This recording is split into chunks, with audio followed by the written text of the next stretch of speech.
Hey guys, welcome back to the series Buffing Your Black Repertoire. This is chess coach Andrew Rankin as usual. Today I just wanted to share with you guys a new variation in the Caro defense, which is pretty common at the lower levels, called the Hillbilly attack. It's not very good, but you should at least know what to do against it. And this was also a unique game because it was the first game that I hit 2000 with on the Utah Chess Institute's um, chess.com profile. So I think I finished with like an 85% win rate. So that was pretty awesome. And on to 2100, and then we'll see where we can go from there. So without further ado, the game begins with e4, c6, and then bishop to c4. And this is the hillbilly attack. And it doesn't make a lot of sense to me, but here's the idea. So the idea is that after d5, the bishop should drop back to b3, and then after pawn takes, this bishop is now very active, staring at black's king side. But for some reason, I'd say like 90% of players that play the hillbilly attack after d5, they take on d5, and then their bishop just gets sent back to b3. And you'll see this bishop just makes no sense on b3. I think a better move would be bishop to b5 check, and then at least you can trade it off for the knight and try and sink this knight into e5. So at least fight for the e5 square. So, but he goes back to b3. I play knight to c6. He pushes the pawn to c3, so he's hinting that he wants to put the bishop on c2 and maybe the queen on d3 and create this battery. So we shut that down with bishop to f5. He pushes the pawn to d4, I guess saying like, no, this was never my idea. I wanted to just play d4 the whole time. It's like, okay. I push the move, the pawn to e3. I was thinking about whether or not I wanted to play queen to c7 to stop the bishop coming here, but I'm glad that I played the move e3 because on the next move he played knight to e2, which would have allowed him to play bishop here anyway. Notice that the pawn would have not been on e6, so I couldn't have followed up with bishop to d6. And now I thought again, do I want to play queen c7, but then bishop f4, bishop d6, bishop takes d6, queen takes d6. My queen just goes for a ride, and he just successfully is able to trade off the dark square bishops. So then the question is, do you want to play bishop to d6? But then maybe he can trade dark square bishops anyway. And so I just continued with knight to f6.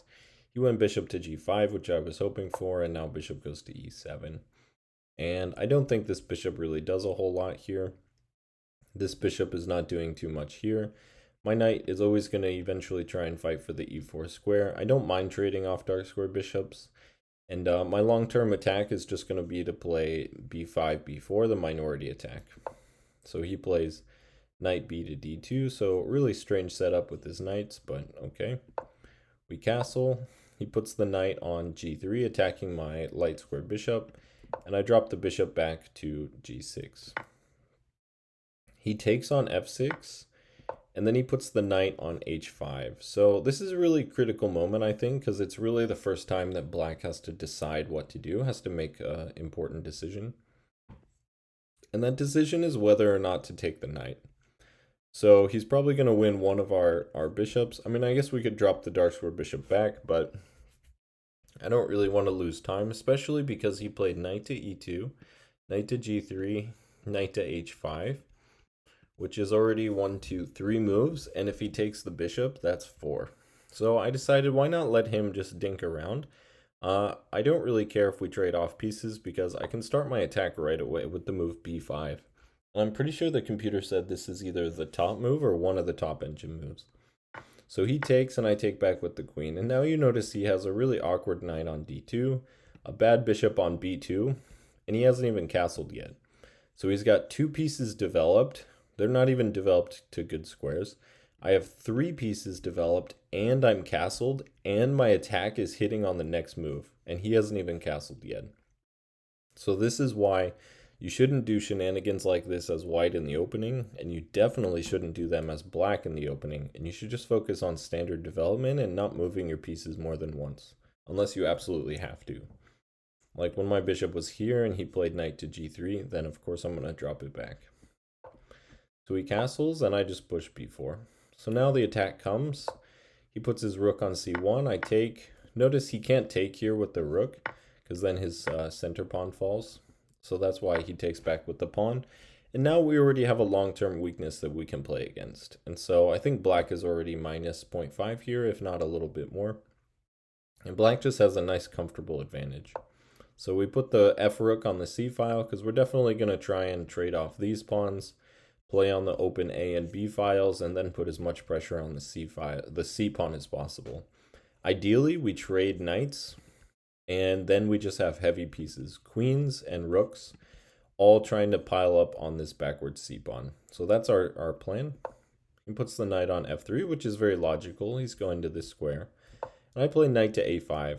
A really interesting plan here, and I think the reason why my accuracy was only 91% is because all the way back here, when he played knight here, the computer actually wants to move E5, which actually makes a lot of sense. And this is something that I would never consider, and that's why I kind of wanted to demonstrate this in the video, because if he takes here, queen takes, now this pawn is hanging, so he has to really think about what to do. If he goes, let's say, knight here, then we can take.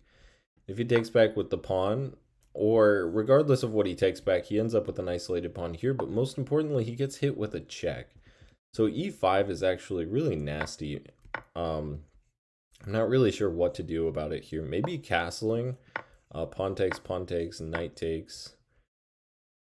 Maybe that's your best bet here, and to just try and win the d pawn later on. I guess you can win the d pawn, actually. So let's say pawn takes, maybe bishop takes, pawn takes, bishop takes, pawn takes. Yeah, this looks pretty good. He's down a whole piece here. Even if we take here, I think he has to stop us from taking the rook and making a queen. So yeah, this would have been really good for me, but I missed that move. Instead, I just played for the minority attack, and we end up with this position. And he doesn't really know what to do. It's clear that this is a nice long-term weakness. And here I just, obviously my idea is to get the knight into c4 and then put the rook on c4 to take back. Obviously he can play knight to e5, but my plan was to just drop back to c7, guard my base pieces, and continue to put pressure on c3 as well as doubling up. So I just continue with my plan, knight to c4. And the point I wanted to make about this bishop is that very early on, let's go all the way back to the opening where he played bishop c4. He's basically saying, like, I want to play with my bishop, and I want it to be a good piece throughout the game, because he developed it so early and he's putting extra emphasis on this light square bishop. Then he plays a setup where the bishop basically ends up as a bad piece. He tries to activate it with c3. It doesn't end up working. And then he just kind of never improves it all game long. And when I finally give him the chance to trade off this bad piece, which is when I played the move knight to c4. So when the knight jumps into c4, he should really jump at the chance to trade off my knight for his bishop. But instead he makes one inaccurate move and he's in a losing position now. So pause your videos if you don't see the next move for black. If you do, congratulations, but yeah, queen to e1 is a really big mistake, and this commonly happens to rooks on f1, is that they get trapped because they can't move.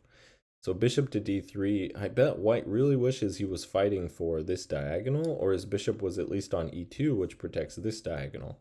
But over here on b3, it's just not really doing anything. So now he takes the knight, which is about a minute late and $1 short.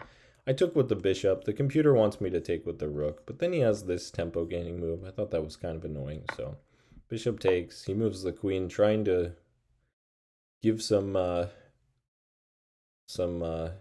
life to his rook, but yeah, he's too late. King takes, and now we just play rook to c7. Again, I just want to guard these key squares. Notice that when the knight jumps into e5, he's the squares that he wants to go to, the rook here on c7 does a really nice job guarding all of those. He does jump into e5, we double up, and now his queen and rook are kind of stuck here, and I really like this. The knight is the only piece that's really playing, And my rooks are doing a nice job pressuring him. Now the question is, where does my queen go? So I move the queen up to f5, just simply threatening, I feel like, much better squares, a stronger diagonal. And now that he's put all these pawns on dark squares, my queen is going to be really strong because of all the light square weaknesses. For example, we have queen to h3 check if we want it. He pushes f4, so creates more weaknesses. Now his king is very weak, and you'll see this ends up losing him the game. So I play the move h5, one of the top engine moves here. So the idea is to stop g4. Also gives my queen an anchor on these two squares. Granted, the knight guards g4. And I also have the idea of going queen to h3 check. So he puts the king on g2, and I just go queen to e4 check. Something that my old chess coach taught me, which is seize the center. So the queen is now perfectly positioned, and notice I'm eyeing up this b1 square. So after he moves the knight back to block, which not a good idea. I really don't recommend you pin your own pieces. You're just asking for trouble when you pin your own pieces. Also, this was his best piece, and now it's not really doing anything. So I put the rook on b7. The idea is to now pressure this key square and try and infiltrate on b2. Pig's on the second, right? So he goes rook here. I drop the queen back to f5. And he brings the rook in. I was really hoping that he would do this. And now I want you guys to find a second really strong move for black here. So obviously we need to move the queen. The question is, where do we go? Well, we go queen to b1, and we actually have a huge threat here. It looks like we're just dropping a pawn, but if if white gets really greedy, then we have rook to b2, and all of a sudden the queen is pinned to the king, and this should be a pretty easy game to win. So that's why he brings the rook back to e1, attacking my queen, but now I force a queen trade, pinning the queen to the king, and this should be just a matter of technique in order to win. So he defends with the rook, queen takes queen, rook takes, and now we take on c3, because this pawn is no longer defended. He centralizes the knight, which makes a lot of sense. I bring my rook over to c7, now threatening rook to c2, which pins the rook to the king, forces a rook trade, and also attacks the a2 pawn. He decides to move the king and decline the forced rook trade, but we go rook c2 anyway, and now we fork, or I should say double attack the rook on d2 as well as the pawn on a2. He keeps material on the board, which makes sense, but he does lose a pawn for it. Rook to b3, looking to get in on the back rank, but we already created luft with h5, and my rook guards our only weakness, which is this f7 square. So we push a5, top move. Rook checks on b8. King goes to h7, and he goes rook to f8. I don't think the knight and the rook are going to be quite enough to win the game, and I push the pawn to f6. And this is the last chance that he has to actually defend his position. He has to drop the knight back to f3, but instead he brings the knight into f7, and he wants to just go rook to h8 check. This was actually the time in the game that I spent the most thinking, because now's the time in the game where you really want to make sure you play accurately, because your opponent is attacking you, and you're in a winning position, so you don't want complicated. You don't want any shenanigans, you don't want any checks or annoying pieces or threats, and you also want to create threats of your own. So I want to create an attack, and I want to make sure that I'm not getting checkmated here. So after rook to h8 check, we go king here, and there's no more attack. The pawn guards h6, so there's no check on h6, and also the knight's hanging. So if we realize that there's actually no threat after rook to h8, we need to find a really strong attacking move here. And hopefully you guys found the move rook to c2. It's actually forced checkmate now. My opponent misses the best move here, which is rook to h8 check. King goes here, and then I think there are a bunch of like rook takes pawn, knight goes to h8 check, and a lot of sacrifices here to fend off the checkmate, but instead he plays pawn to g4. And I didn't find the fastest mate, but I think I found the simplest mate. So we play rook takes h2 check, king goes to g3, forced. We bring the a rook to g2 with check. The king comes to f3. I take the pawn with check. The king is forced over, And now either of the rooks that come up is forced mate, because this pawn guards all the luft, and the other rook guards the king's escape. So I just played rook to g3, checkmate, game over. So I thought that was a really clean game. Obviously, our opponent didn't play ideally, but you could tell that anyone who's playing the hillbilly attack on move 2, I think, e4, bishop c4, yeah, e4, bishop c4, and then they take on d5, you know that this person is not going to be a strong positional player, and I think that you can simply play normal chess and you'll outplay them in every stage of the game. So hopefully you guys enjoyed that. New variation that I don't think I've covered in any videos before. Obviously it is not testing.